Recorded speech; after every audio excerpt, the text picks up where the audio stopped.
BJP নেতার ওপর গুলি চালানোর ঘটনায় গ্রেফতার ৮ জন দুষ্কৃতী। বুধবার রাজ্য বিজেপির তরফ থেকে ১২ ঘন্টার বাংলা বন্ধের ডাক দেওয়া হয়েছিল। সেই মতো জগদ্দল এবং ভাটপাড়া অঞ্চলে বন্ধের সমর্থনে মিছিল করতে যাচ্ছিলেন ভাটপাড়ার বিজেপি নেতা প্রিয়াঙ্কু পাণ্ডে। তখনই তার গাড়ি লক্ষ্য করে এলো পাথারি গুলি চালায় দুষ্কৃতীরা।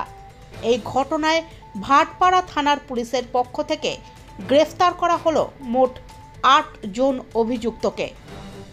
পুলিশ সূত্রের খবর, ধৃতদের নাম হলো মোহাম্মদ তানভীর, মোহাম্মদ আরিফ, মোহাম্মদ আবিদ খান ওরফে বান্টি, মোহাম্মদ নাসিম, ফিরদৌস ইকবাল, ওয়াসিম উদ্দিন ওরফে বোমা, মোহাম্মদ চ্যাং এবং সঞ্জয় সাউ। ধৃতদের বৃহস্পতিবার ব্যারাকপুর আদালতে পেশ করা হয় ভাটপাড়া থানার পুলিশের পক্ষ থেকে। गोली चलाया क्यों रे? गोली चला रे? गोली कौन चलाया रे? है बमा? कौन चला रे? तुम तो गोली चलाया है बमा? तुम तो गोली चलाया है? दादा दादा ये बात में गोली क्या चला?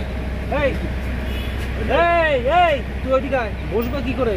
তুই ওদিকে বস, তুই ওটা বস, কত? বন্ধ করো না, চলো।